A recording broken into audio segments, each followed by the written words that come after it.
गिरगावात सुद्धा शोभायात्रांचं एक वेगळं असं महत्त्व दिसतंय आणि या ठिकाणी सुद्धा अनेक कलाकार उपस्थित असतात, सहभागी या शोभायात्रेमध्ये होत असतात. ढोल ताशांचं हे पथक आपण पाहतोय.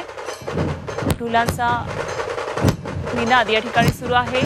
मराठी अस्मितेचा नववर्षाचा जल्लोष गिरगावमध्ये दिसून येतोय. आमचे प्रतिनिधी भावना लोखंडे या सर्व गिरगावमधल्या शोभायात्रांवर लक्ष ठेवून आहेत आणि त्यांनी आढावा घेतला. पाहूया.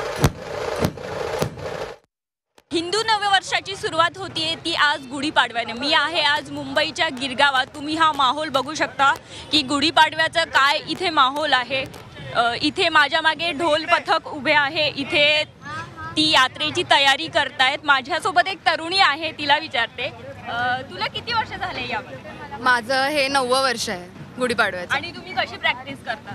आम्ही लोढामध्ये प्रॅक्टिस करतो. गेले 3 महिने प्रॅक्टिस करतोय आम्ही. मला आज 1 इयर होईल. 1 year. हां, लास्ट इयरच जॉईन झाली आहे मी. छान झाली आहे प्रॅक्टिस छानपैकी झाली आणि आहे. एवढा वेळ म्हणजे तू तुझ्या रुटीनमधून वेळ कसा काढते याच्यासाठी? होता आम्ही काढतो वेळ ढोल ताशासाठी, म्हणजे आवडीने काढतो वेळ. मोठा जल्लोष सुरू आहे. यात्रेची शोभायात्रेची तयारी सुरू आहे. मी भावना लोखंडे, झी 24 तास.